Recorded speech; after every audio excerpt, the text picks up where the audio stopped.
Poe, who is are you ordained a minister, Dr. Poe, Yes, an ordained minister yes, as well as a psychiatrist. And of course, I think that combination brings to us this morning very, very useful information about the relationship between crime and religion. And of course, Dr. Poe, you were talking about an inmate study that has been done, and let's continue that conversation and give us as much information as you would like to give us this morning so that our audience might come to a better understanding of what we as a community can do in order to deal with some of the problems of violence that we have in our society.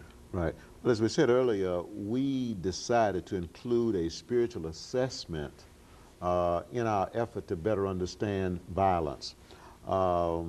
And in addition, we did a sociological, psychological evaluation. We did psychological testing, and we also did a psychiatric evaluation.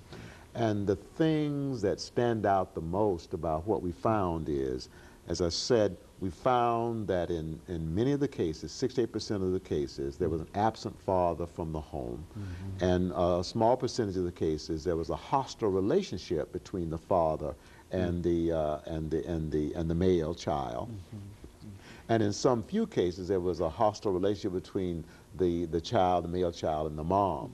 But overall, we found that these families were essentially environments of hostility and rejection.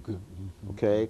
And what we think is, based on our research, that this gave rise to a feeling on the part of the young male: I'm no good, nobody cares about me, I'm worthless, I'm inferior, and since nobody cares about me, I don't care about myself.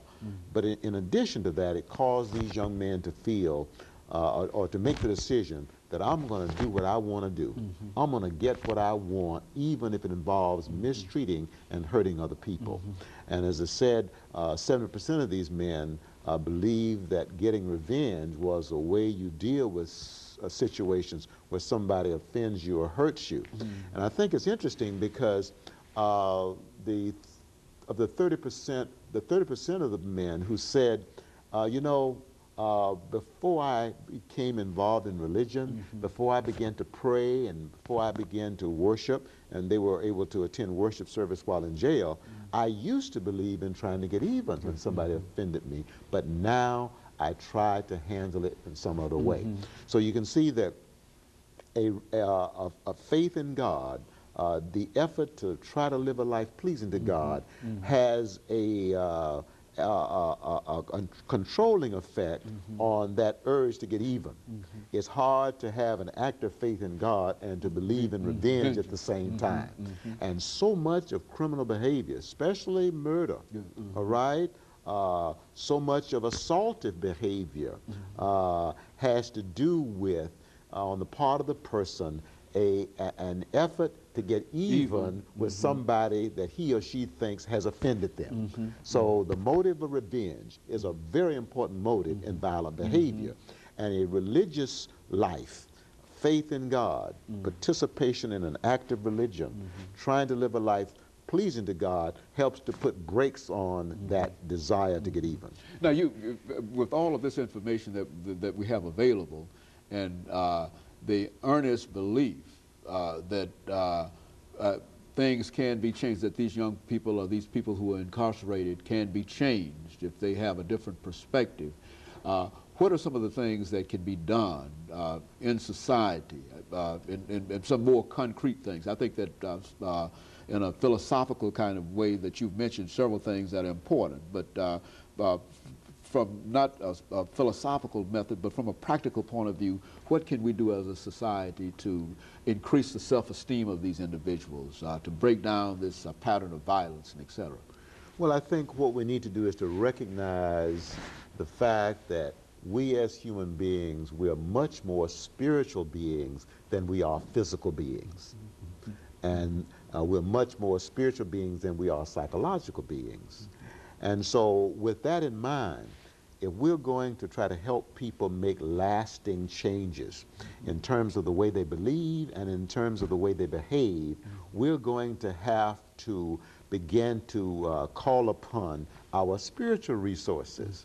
We need to develop counseling strategies that are essentially spirituality based. We need to develop psychotherapy strategies that are spirituality based.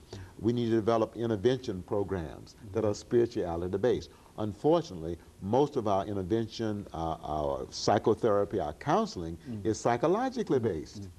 You see, but we're much more spiritual than we are psychological or physical. And not only that, I would imagine you would agree that if when you find a person of the cloth involved at a metropolitan jail, he's generally there to render a sort of a limited kind of service.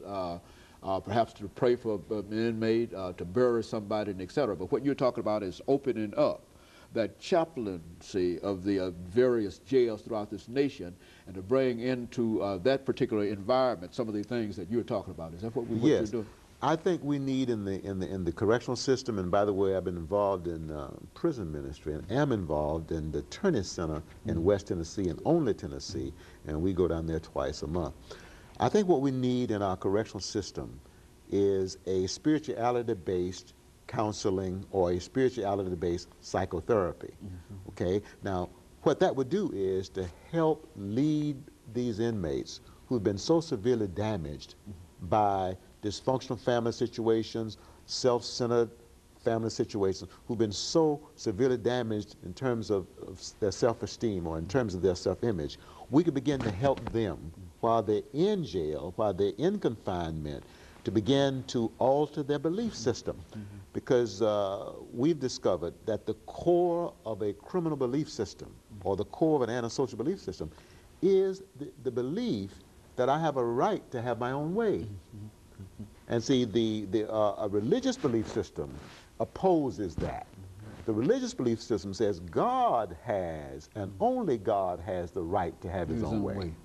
Okay? All right. So then we need spirituality-based counseling, spirituality-based psychotherapy available to the inmates while they're in jail so they can begin to alter their self-centered belief system. Okay? Then we need the same kind of a counseling available once they get out as a follow-up.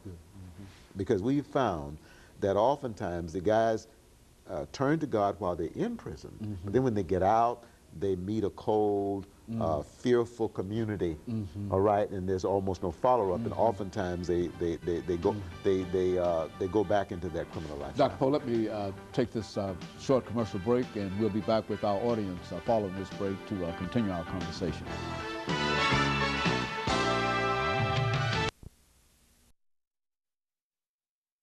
The topic is crime.